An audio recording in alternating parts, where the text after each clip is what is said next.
시절 하나 둘한 감슈브 다 그득한 리플레이 리플레이 리플레이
선생님 안녕하세요. 네. 오다 보니까 정말 반가운 소식을 들었습니다. 선생님께서 그동안 미뤄왔던 대작을 최근에 완성하셨다고요. 예, 그렇습니다. 예, 이 그림은 아주 컸어요. 네. 한 200호 되는 그림입니다. 예, 이 작품이죠. 예, 이 그림을 구상하게 된 동기는 네. 그 산업대학교의 그 상징이 항소입니다. 네. 그래서 산업대학교가 옛날에는 그 진주 농고 아닙니까? 예. 저희 모교인데 그쪽에서 그 이야기가 있었어요. 그래서 제가 그걸 준비를 했고 아주 이 그림이 크다 보니까 실수를 또 하기 쉽습니다. 그 눈이나 중요한 부분을 그리다가 마음에 안 들면 또 다시 그려야 되거든요. 네. 그래서 아주 시간이 많이 걸렸던 건데 이번에 완성을 했습니다. 이 그림을 처음 구상하신 때가 언제죠? 한 3년 전에 우람하면서도 정말 소의 특징을 나타낼 수 있고 또 특히 그 뿔도 좋아야 돼요. 소는. 네. 그리고 눈이 내가 생각하는 예쁘고 아름다워야 되고 그러면서도 용맹스러워야 되고 하는 그런 소를 아주 많이 찾아다녔습니다. 그래서 이 소는 모델이 청도에서 찾았어요. 네, 청도. 실제 있는 모델을 보고 그리신 거네요. 그렇죠. 예. 청도에서 찾아가지고 그때부터 준비를 하고 그려왔는데 그 생각대로 잘 안 되졌어요. 네, 3년이라는 시간이 결코 짧지 않은 시간인데 그동안 이렇게 심혈을 기울여서 완성하신 이 대작 속에 있는 소 조금 더 구체적으로 설명해 주시기 바랍니다. 그 제가 이때 그냥 그려온 소 중에서는 네. 한 마리로서는 제일 큰 그림입니다. 아, 한 200호 되는데 틀 하나하나 또 생략할 부분은 하지만은 명암관계 이런 걸 그리기가 아주 그 까다롭지 않았어요. 그러나 이번에 그려놓고 보니까 조금 마음에 들고 하여튼 지금까지 소를 한 2,000마리 넘게 그렸지만은 네. 제일 큰 소입니다. 눈이 소의 눈이 정말 용맹스럽고 살아있는 것 같아요. 그렇습니다. 그게 생명이죠. 예, 선생님의 작품의 깊이를 또 이 대작을 통해서 다시 한 번 더 느끼게 됩니다. 자, 그러면 선생님이 80년대 그리고 90년대의 대표적인 작품들에 대해서 잠깐 말씀 나눠보도록 하겠습니다. 어떤 작품들이 있는지 우리 시청자 여러분들께 소개 부탁드릴게요. 이게 연자방아라는 그림이거든요. 예. 소가 이 제주도에 가면은 요 연자방아던 아. 요 돌도 있고 그렇습니다. 근데 이거는 또 어떤 가족을 표현하기도 하고 여기는 강아지 끄장 예. 집에 기르는 강아지도 이렇게 표현을 했어요. 예. 연자방아. 또 한 작품. 이 그림은 제가 제 그림 중에 많이 등장시키는 네. 목동이 숲에 누워서 평화로움을 만끽하는 그런 표정을 그렸죠. 예. 이 목동을 보면은 아주 생것이 웃으면서 네, 그러게요. 그리고 소는 또 이 목동을 바라보는 예. 그야말로 소하고 이 목동이 하나 되는 모습이 이 그림 속에 그대로. 그림이 살아있는 그림이라는 말을 들으려면은 예. 그런 부분이 잘 돼야 돼요. 예. 그리고 이 소꼬리 부분도 힘이 있게 아주 뭐 소가 가까이 있으면서도 이 목동한테 해를 끼치지 않을 듯한 그런 예. 표현인 겁니다. 네, 이 그림은 대장군, 천하 예. 대장군과 지하 여장군. 예. 이걸 이제 비가 올 적에 음. 농부들이 지프로 만든 그 우장을 입고 삿각 같은 걸 쓰고 예. 집으로 돌아가는 과정을 천하 대장군 옆을 지나가는 걸 그렸어요. 예. 이것은 또한 이렇게 줄에 줄에, 고추도 토속적인. 달아놓고 해서 그 선앙당에 가면 이런 걸 볼 수 있죠. 독특해 보여요, 선생님. 네, 아주 굵은 선으로 예. 내나 천하 대장군을 그려줍시 가지고 예. 그 뒤에도 지하 여장군도 보이고 이걸 주제로 해서 한번 나타내려고 했어요. 예. 그런데 그 제 그림의 특징이 이 굵은 선과 이 힘 있는 눈이나 그런 것을 표현하는데 남하고 조금 비교가 되는 부분이 있다고들 말합니다. 소싸움 현장에서는 이 크로키 기법을 이용하고 계십니까?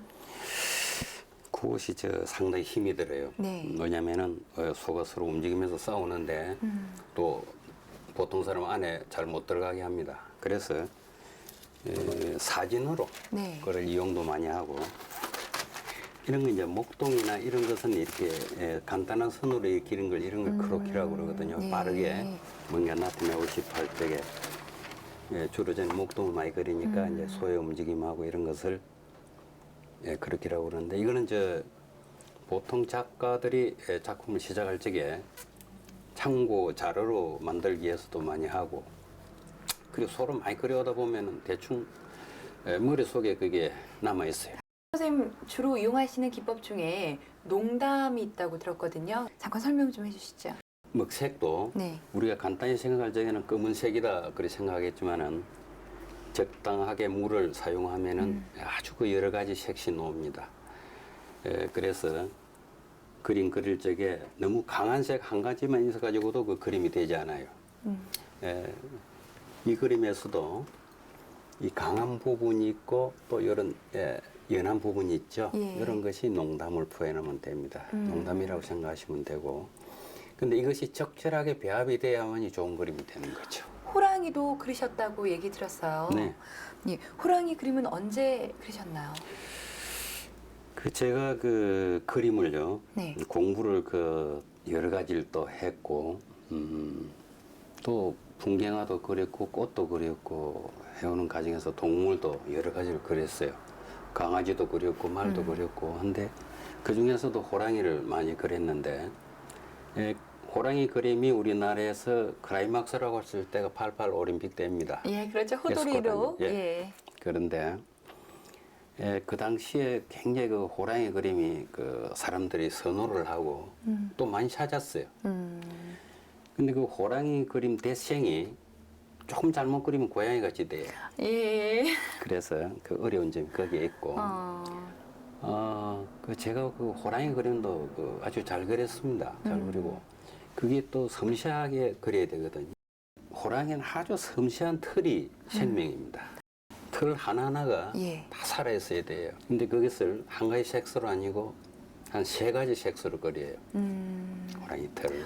예. 그래서 아주 어렵고, 그게 아무래도 못 그리는 것이 그 호랑이의 특징을 알아야 되고, 그거를 알려고 저는 그 하타리 동물원, 예. 호랑이들을 놓아서 이렇게 기르는 데도 가보고 일본 같은데, 그래도 호랑이도 관찰을 많이 했어요. 그래서 그러니까 호랑이를 그린 적도 아주 그 공부 시작할 때부터 예. 소화같이 했다. 뭐 그렇게 이야기해야 될 것 같습니다. 그럼 그때 가진 전시회는 어떤 것들이 있었습니까?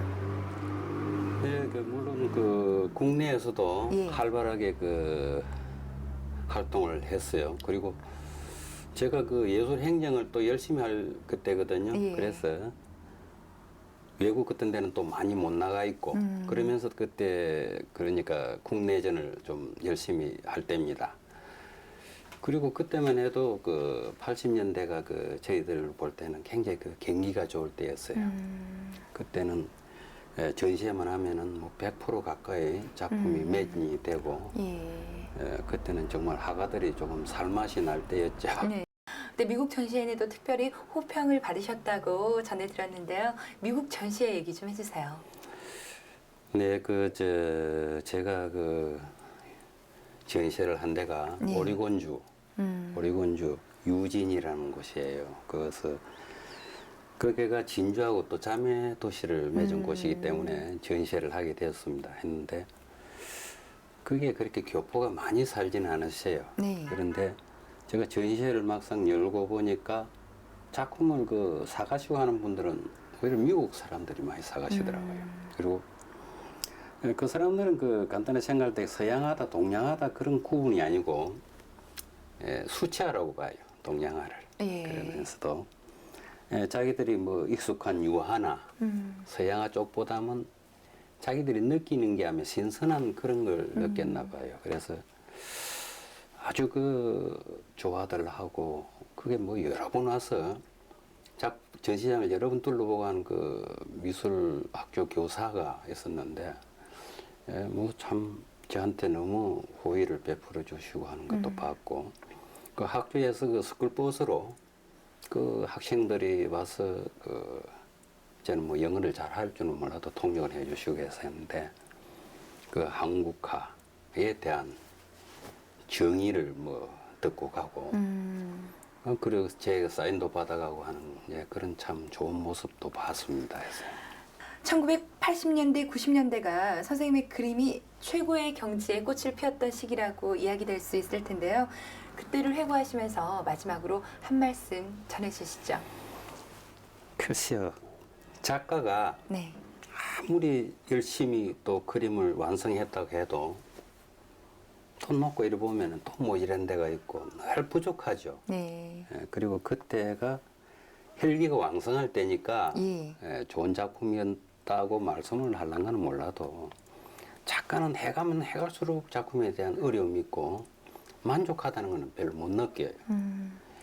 그래서 지금도 뭐 요즘도 그림을 열심히 그립니다만은 날 마음에 드는 그림은 아직 그냥 뭐 많지 않다 그렇게 네. 말씀할 수 있겠습니다. 네, 그럼 선생님께 80년대, 90년대 와서 선생님의 소그림 작품이 조금 달라진 경향을 한번 여쭤보도록 하겠습니다. 꼭 찍어서 무엇이 달라졌다 이런 이야기를 하기는 상당히 어렵겠지만은 작가는 그 뭔가 달라지려고 늘 그 노력을 합니다. 그리고 몸부림을 친다 그런 표현도 하죠. 근데 그동안에 소그림을 많이 그려왔지만 마음에 썩던 그림을 찾기 위해서는 부단한 노력이 필요해야 되고 또 그리고 그 좀 달라졌다고 생각하는 부분은 좀 섬세하게 그리던 부분에서 선을 좀 간략하게 그리면서도 내가 추구하는 그런 소의 모습을 담기 위해서 노력한 좀 선을 간소화시켜가는 작업을 했다. 그런 표현을 하면 되겠습니다. 네, 우리들은 그림이 화가의 손에서 탄생하는 예술품이라고 생각합니다. 그러나 저는 한 분의 초로의 화가를 만나면서부터 그 생각이 얼마나 상투적인 것인가를 깨우치고 있습니다.